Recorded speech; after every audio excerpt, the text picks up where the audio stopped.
Bonjour les petits champignons. Aujourd'hui, vidéo exceptionnelle, on va un peu changer la formule de comment je vais vous présenter ici les expos du prochain trimestre. D'abord, je vous amène ici dans une balade à mes côtés et nous allons parler un peu comme ça des expos qui ont l'air les plus intéressantes à venir.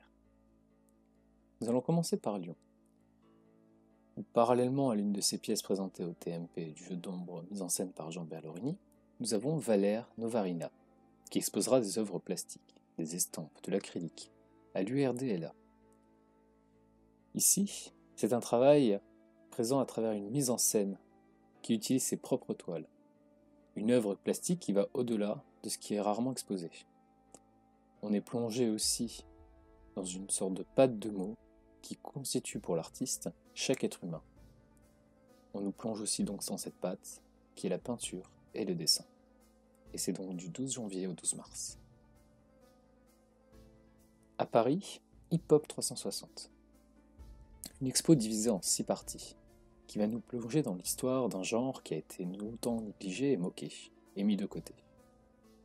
Ici, c'est une scéno très travaillée, avec une multitude de supports qui va être proposée par la Philharmonie.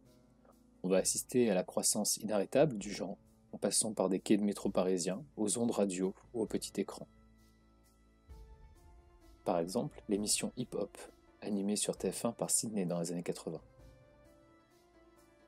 Danse, bloc party, graphes et mode, chaque pan de la culture est passé au crible par la Philharmonie, qui propose donc un ensemble d'archives photos, de sapes, ou même une reconstitution d'une rame de métro dans laquelle on va être pour une fois content de monter. Le clou du spectacle réside dans une immense salle immersive à 360 degrés où l'on peut entendre Jams chanter « Quelle emmerde le Front National » et NTM foutre le feu à la scène. EMRAC Occitanie, dans les Pyrénées-Méditerranée, jusqu'au 20 mars, nous avons Anne et Patrick Poirier, deux enfants de la guerre, qui ont grandi sous les bombardements. Ils vont être marqués par des paysages désolés, un témoignage morcelé d'un passé révolu, des ruines qui ne les quitteront pas. Dans les années 60, le duo d'artistes, tout juste diplômé d'École nationale supérieure d'art décoratif de Paris, va sillonner alors les routes de terre reculées, à la recherche notamment de décombres de civilisations disparues. Après une résidence de 4 ans à la Villa Médicis, un séjour durant lequel les artistes vont unir leurs idées et leurs sensibilités au service d'une œuvre commune, profondément protéiforme, et traversée par la mémoire et le devoir de transmission. C'est nourri par ces voyages dans le monde que le couple va alors développer un langage esthétique fragmenté, soulignant la fragilité permanente des civilisations. À travers cette riche collection d'œuvres qui va être nous présentée ici, le MAC va donc faire une rétrospective de cette œuvre universelle, avec une poétique de la ruine qui va nous mener au-delà des frontières. Au MAMAC à Nice, jusqu'au 27 mars, nous avons le plasticien suisse Daniel Spoeri, qui va nous montrer un parc à bébés pendu à un mur, un œuf tondu, un lion auréolé dans un néon. L'artiste, qui fait partie de ces artistes contemporains qui sèment la pagaille justement dans les esprits et joue des expressions populaires en traversant les lieux communs. Une simple table à outils qui va se muer en subtil tableau où chaque détail fait signe et sens, comme l'un de ces fameux tableaux pièges. Un objet dérisoire qui peut prendre donc des proportions inattendues, en devenant un trésor archéologique ou un instrument d'anatomie. Et ce plasticien, qui a été naturalisé en Suisse, aujourd'hui âgé de 91 ans, est membre donc du nouveau réalisme et n'a jamais perdu son sens de l'humour. Grâce à cette mise en scène qui va être fascinante, une sorte de fête foraine avec des pièges et attrapes, des cabinets de curiosité et des banquets populaires. Un projet présent sur 1200 mètres carrés, avec des œuvres tout aussi monumentales que la réplique de la chambre numéro 13 de l'hôtel Carcassonne, qui sera présentée pour la première fois en France. Au domaine des étangs, jusqu'au 24 avril, c'est Thomas Saraceno. Après ses dernières expositions qui ont fait grand bruit au Louvre, au Grand Palais et au Palais de Tokyo, il nous dévoile une nouvelle piste de réflexion au fil d'un parcours aérien, imaginatif et sensible.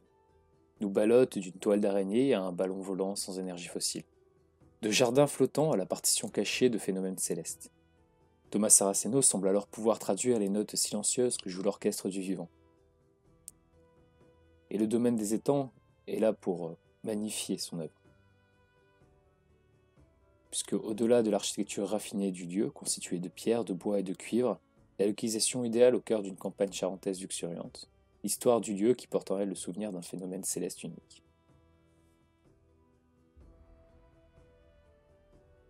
Thomas Saraceno nous invite alors à regarder plus loin, plus haut, pour saisir un instant les contours de cette cicatrice étoilée, comme une expérience transcendantale pleine de grâce, de sérénité et de paix intérieure. Au Mucem à Marseille, c'est une exposition consacrée aux épidémies, celles que nous vivons, mais aussi celles qui sont révolues ou qui ont lieu. Et comment exposer alors une maladie qui n'en finit pas? Nous avons donc au Mucem une exposition jusqu'au 2 mai qui va être consacrée au virus du sida. Et c'est sous le prisme de l'engagement militant et artistique dans la lutte pour le traitement du VIH. Une deuxième exposition, c'est au musée d'histoire de Marseille, qui va nous raconter la cité pendant le temps de la peste, le fléau qui arrive dans le premier port de la Méditerranée, et les différentes actions du pouvoir public pour l'étouffer. Et au musée des beaux-arts de Marseille, on va nous montrer comment les peintres ont fait naître des images de cette catastrophe, accompagnant le récit qu'on fit alors du dénouement de ces héros, religieux ou civils. En toile de fond, et qui fait évidemment écho, c'est évidemment la pandémie du Covid-19. Jusqu'au 6 février, au FRAC Lorraine à Metz, nous avons Paul Heyns, avec l'exposition Degré Est. Paul Heyns a un terrain d'exercice particulier, c'est celui d'un enquêteur. Il combine la fiction au réel, l'image mentale au document d'archives. Et l'artiste travaille l'installation, le film, l'œuvre sonore, dans lesquelles les normes sociales sont chahutées. Diplômé des Beaux-Arts de Nancy et des Arts décoratifs de Paris, Paul Heyns, ici, présente un projet dont la forme est le récit d'investigation. Il prend pour point d'appui le roman dystopique 1984 de George Orwell. Le projet résulte d'un travail d'enquête minutieusement mené par l'artiste, accompagné d'un détective. L'artiste publie une petite annonce dans le quotidien anglais The Sun pour trouver des homonymes du héros du livre, Winston Smith. L'artiste reçoit la réponse de 40 hommes. 6 acceptent de le rencontrer. L'exposition introduit le matériel de recherche de l'opération, faisant apparaître l'envers du décor. Sur une série de panneaux muraux figure ainsi, de manière indicielle, un ensemble de notes, plans, cartes de repérage et outils d'enquête, condensant le processus de travail. Sont exposés aussi plusieurs exemplaires du roman, caviardés par 5 des Winston Smith rencontrés, écrivant les images d'un storyboard fantasmé.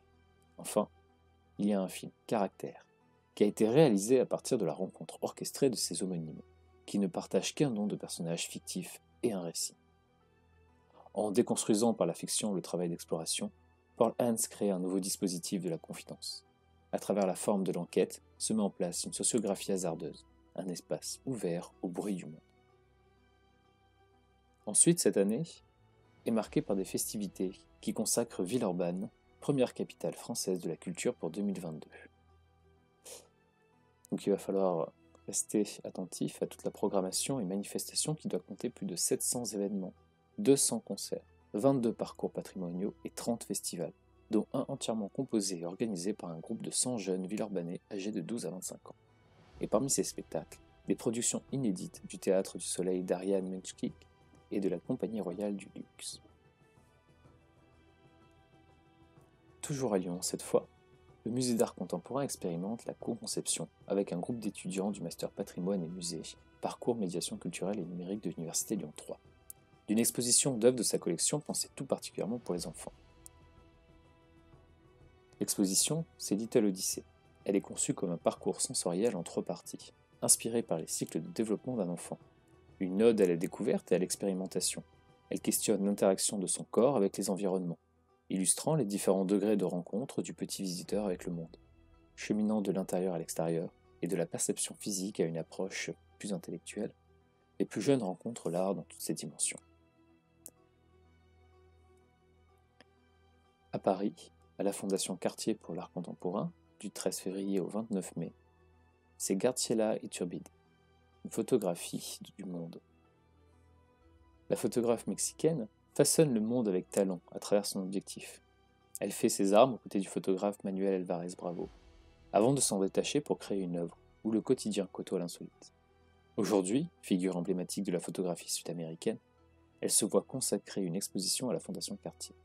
Et c'est à travers une sélection d'images anciennes ou inédites, réalisées spécialement pour l'événement, que Graziella Iturbide nous propose une véritable invitation au voyage, en s'intéressant aux traditions et rituels ancestraux mexicains afin d'interroger le rapport de l'être humain à la société et à la terre. Ces clichés dépeignent alors aussi bien personnes, nature et animaux, dans une photographie quasi documentaire, mettant en avant des opposés universels tels que l'individuel et le culturel, ou bien le réel et le psychologique. Dans les Baux-de-Provence, à la Carrière des Lumières, nous avons une exposition immersive, Venise en bleu clin. C'est donc deux projections inédites qui se mêlent. D'un côté, le programme long qui consacre les maîtres vénitiens et la profusion artistique que connut la ville entre le Cinquecento et le Settecento, tout en exposant les différentes influences passées de Venise, et nous donne donc la possibilité de proposer une promenade le long des canaux et places emblématiques de la cité, grâce à une scénographie plus vraie que nature. De l'autre côté, un programme plus court, où on découvre la vie en bleu selon Yves Klein, grâce à une sélection de plus de 150 œuvres et images d'archives, le tout sur une bande son.